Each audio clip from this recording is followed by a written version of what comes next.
ഇന്നത്തെ വീഡിയോയിലും എല്ലാവർക്കും ഉപകാരപ്പെടുന്ന കുറച്ച് കൊച്ചു കൊച്ചു ടിപ്സുകളുമായിട്ടാണ് വന്നിരിക്കുന്നത്. അപ്പോൾ വീഡിയോ ഫുള്ളായി ഒന്ന് കണ്ടു നോക്കുക, നിങ്ങൾക്ക് ഉപകാരമാവും. വീഡിയോ ഇഷ്ടമായാൽ ലൈക്ക് ചെയ്യാൻ മറക്കല്ലേ. നമ്മുടെ ആദ്യത്തെ ടിപ്പ്, ചില ദിവസങ്ങളിൽ നമ്മൾ ചോറ് വെക്കുമ്പോൾ ഒരുപാട് ബാലൻസ് വരാറുണ്ട്.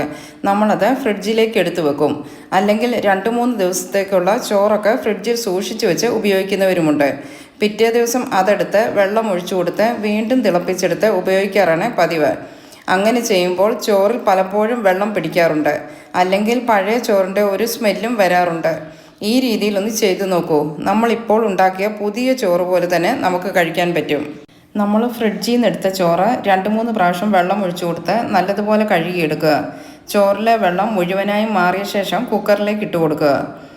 ഇനിയും കുക്കറിൻ്റെ അടപ്പ് അടച്ചു കൊടുത്ത് ചൂടാക്കിയെടുക്കുക.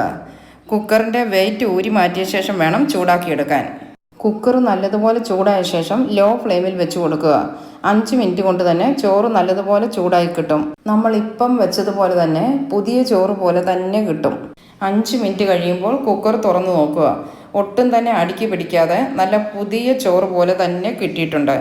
ചോറിലെ വെള്ളം മുഴുവനായും പിഴിഞ്ഞു മാറ്റിയ ശേഷം വേണം ഇങ്ങനെ ചൂടാക്കിയെടുക്കാൻ. നമ്മൾ സെർവ് ചെയ്യുന്ന സമയം വരെ ഈ കുക്കറിൽ തന്നെ നമുക്ക് ചൂടോടുകൂടി തന്നെ അടച്ചു സൂക്ഷിക്കാനും പറ്റും. അപ്പോൾ നിങ്ങളും ഇതുപോലെ ഒന്ന് ചെയ്തു നോക്കുക.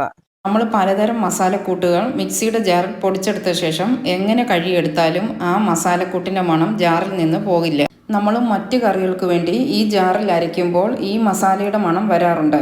ഇങ്ങനെയൊന്ന് ചെയ്തു നോക്കൂ, ജാറിൽ ഒട്ടും തന്നെ മണം നിൽക്കില്ല. ഒരു ചെറിയ പീസ് തുണിയിലോ ടിഷ്യൂവിലോ അല്പം ഉപ്പുകല്ലിട്ട് കൊടുത്ത ശേഷം ഇങ്ങനെ മടക്കിയെടുക്കുക. ഇതിനി മസാലക്കൂട്ടിൻ്റെ മണമൊക്കെയുള്ള ജാറിലേക്ക് ഒന്ന് വെച്ച് കൊടുത്ത ശേഷം നല്ലതുപോലെ അടച്ചു വെക്കുക. ജാറിലുള്ള മസാലയുടെ സ്മെല്ലെല്ലാം ഈ ഉപ്പ് വലിച്ചെടുത്തോളൂ. ഒരു 10 മിനിറ്റ് കഴിഞ്ഞ് ജാറ് തുറന്നു നോക്കി ഈ ഉപ്പ് കെട്ടിവെച്ചത് മാറ്റി വെച്ച ശേഷം നോക്കുക. ജാറിൽ ഒട്ടും തന്നെ മണമുണ്ടാവില്ല. നമുക്ക് ഇങ്ങനെ വേണമെങ്കിലും ജാറിലുള്ള സ്മെല്ലുകൾ മാറ്റിയെടുക്കാം. ഇതുപോലൊരു നാരങ്ങയുടെ തോട് മിക്സിയുടെ ജാറിലേക്ക് ഒന്ന് മുറിച്ചിട്ട് കൊടുക്കുക. കുറച്ച് വെള്ളം കൂടി ഒഴിച്ചു കൊടുത്ത് ഇതൊന്ന് അടിച്ചെടുക്കുക. ഇതിലേക്ക് അല്പം ലിക്വിഡ് ഡിഷ് വാഷ് കൂടി ചേർത്ത് കൊടുത്ത് അടിച്ചെടുത്താൽ ബ്ലേഡിലുള്ള കറകളും എല്ലാം മാറിക്കിട്ടും. ജാറ് കഴുകിയെടുക്കുമ്പോഴേക്കും അതിലുള്ള സ്മെല്ലെല്ലാം മാറി നല്ല ഫ്രഷായി തന്നെ കിട്ടും.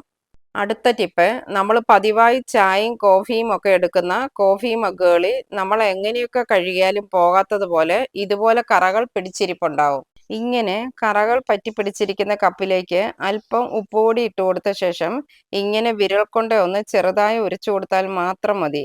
ഇതിൽ പറ്റിപ്പിടിച്ചിരിക്കുന്ന കറകൾ പെട്ടെന്ന് തന്നെ മാറുന്നത് നമുക്ക് കാണാൻ പറ്റും. ആദ്യം മഗ് ഒന്ന് വെള്ളത്തിൽ മുക്കിയ ശേഷം വേണം ഇങ്ങനെ ചെയ്യാൻ. എത്ര പോകാത്ത കറകളാണെങ്കിലും നമുക്കിങ്ങനെ മാറ്റിയെടുക്കാം.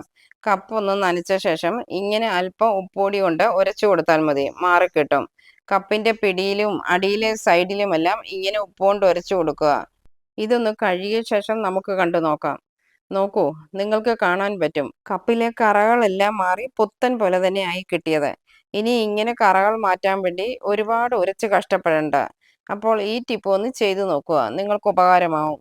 നമ്മുടെ അടുത്ത ടിപ്പ്, നമ്മൾ മുളക് പൊടി, മഞ്ഞൾപ്പൊടി, കടുക്, ജീരകം എല്ലാം ഇപ്പോൾ ഗ്ലാസ് ബോട്ടിലാണല്ലോ സൂക്ഷിക്കുന്നത്. നമ്മൾ ധൃതി പിടിച്ച് പാചകം ചെയ്യുന്ന സമയം പെട്ടെന്നൊക്കെ എടുക്കുമ്പോൾ പലപ്പോഴും കൂട്ടിമുട്ടി പൊട്ടിപ്പോകാറുണ്ട്. ഇങ്ങനെ ഒരു റബ്ബർ ബാൻഡ് എടുത്ത് ഓരോ ബോട്ടിലും ഇട്ട് കൊടുക്കുക. ഇനി എല്ലാ ബോട്ടിലുകളും ഇതുപോലെ ചേർത്ത് വെച്ചാലും നമ്മൾ എടുക്കുന്ന സമയം തമ്മിൽ കൂട്ടിമുട്ടാതെ തന്നെ നമുക്ക് എടുക്കാൻ പറ്റും. അപ്പോൾ ഇതും ഒന്ന് ട്രൈ ചെയ്ത് നോക്കുക. അടുത്തത്, നമ്മൾ ബ്രെഡൊക്കെ വാങ്ങുമ്പോൾ കിട്ടുന്ന ഇതുപോലുള്ള വയർ ടേ ഇല്ലേ, ഇത് കളയരുത്. ഇത് നമുക്ക് ഉപയോഗിക്കാൻ പറ്റും. നമ്മൾ പാക്കറ്റിൽ വാങ്ങുന്ന സാധനങ്ങളൊക്കെ പൊട്ടിച്ച ശേഷം ബാലൻസ് വരുന്നത് ഇതുപോലെയുള്ള ടൈ കൊണ്ട് ചുറ്റി കൊടുക്കാം. നമ്മൾ റബ്ബർ ബാൻഡ് കൊണ്ട് ചുറ്റി കൊടുക്കുമ്പോൾ ചിലപ്പോൾ വലിഞ്ഞു പൊട്ടിപ്പോകാൻ ചാൻസ് ഉണ്ട്. ഇതാവുമ്പോൾ പൊട്ടാതെ തന്നെ നല്ല ടൈറ്റ് ആയിട്ട് തന്നെ ഇരുന്നോളും. അപ്പോൾ ഇനി ബ്രെഡൊക്കെ വാങ്ങുമ്പോൾ ഇതുപോലുള്ള ടൈകളൊന്നും ആരും കളയരുത്, ഇതുപോലൊക്കെ ഉപയോഗിക്കാം. അടുത്തത്, ചിലപ്പോൾ നമ്മുടെ അടുക്കള സിങ്കിലും വാഷ് ബേസിനിലും ഒക്കെ വെള്ളം പോകാതെ കെട്ടിക്കിടന്ന് ബ്ലോക്ക് ആവാറുണ്ട്. അങ്ങനെ ബ്ലോക്ക് ആവാതിരിക്കാനുള്ള ടിപ്പാണ് കാണിക്കുന്നത്. 1/2 ടീസ്പൂൺ ബേക്കിംഗ് സോഡ വാഷ് ബേസിന്റെ ആ ഹോളുള്ള ഭാഗത്തേക്ക് ഇട്ട് കൊടുക്കുക. നമുക്ക് കാണാൻ പറ്റും അവിടെ കെട്ടിക്കിടക്കുന്ന വെള്ളം പെട്ടെന്ന് തന്നെ വലിഞ്ഞു പോകുന്നത്. ഇനി നമ്മൾ എത്ര തന്നെ വെള്ളം തുറന്നു വിട്ടാലും ഒട്ടും തന്നെ ബ്ലോക്ക് ആവില്ല. അപ്പോൾ ഇതും ഒന്ന് പരീക്ഷിച്ചു നോക്കുക, നല്ല റിസൾട്ട് തന്നെ കിട്ടും. അടുത്തത്, നമ്മൾ പുതിയ പാത്രങ്ങളൊക്കെ വാങ്ങി ഉപയോഗിക്കാനായി എടുക്കുന്ന സമയം അതിന്റെ സ്റ്റിക്കർ കളയാൻ നോക്കുമ്പോൾ പലപ്പോഴും സ്റ്റിക്കറിന്റെ പശ പാത്രത്തിൽ തന്നെ പറ്റിപ്പിടിച്ചിരിക്കും. ഇങ്ങനെ പാത്രം ജസ്റ്റ് ഒന്ന് ചൂടാക്കിയ ശേഷം സ്റ്റിക്കർ പറിച്ചെടുത്താൽ സ്റ്റിക്കറിന്റെ പശ ഒട്ടും തന്നെ പാത്രത്തിൽ പറ്റിപ്പിടിച്ചിരിക്കാതെ വൃത്തിയായി തന്നെ കിട്ടും.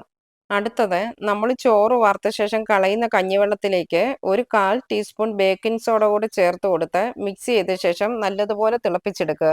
നല്ലതുപോലെ തിളച്ച ശേഷം സ്റ്റൗ ഓഫ് ചെയ്ത് നമ്മൾ കിച്ചണിൽ ഉപയോഗിക്കുന്ന കിച്ചൺ ടവലുകൾ ഇതിലൊന്ന് 10 മിനിറ്റ് മുക്കി വെച്ച് കഴുകിയെടുത്താൽ അതിലുണ്ടാവുന്ന മഞ്ഞക്കറകളും എണ്ണമയവും എല്ലാം മാറി നല്ല ക്ലീനായി തന്നെ കിട്ടും. കിച്ചണിൽ ഉപയോഗിക്കുന്ന ടവലുകളിൽ മിക്കപ്പോഴും കറിയൊക്കെ പിടിച്ച് ബാഡ് സ്മെല്ലും വരാൻ ചാൻസ് ഉണ്ട്. ഇതുപോലെ 10 മിനിറ്റ് മുക്കിയ ശേഷം കഴുകിയെടുത്താൽ മതി.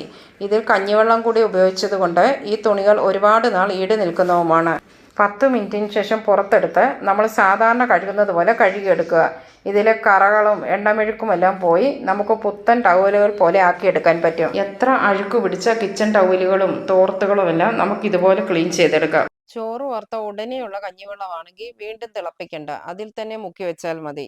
അടുത്തത് ഒരു ബൗളിലേക്ക് ഒരു പിഞ്ച് മാത്രം മഞ്ഞൾപ്പൊടി എടുക്കുക. ഇതിലേക്ക് അല്പം വെളിച്ചെണ്ണ കൂടി ഒഴിച്ച് നല്ലതുപോലെ മിക്സ് ചെയ്യുക.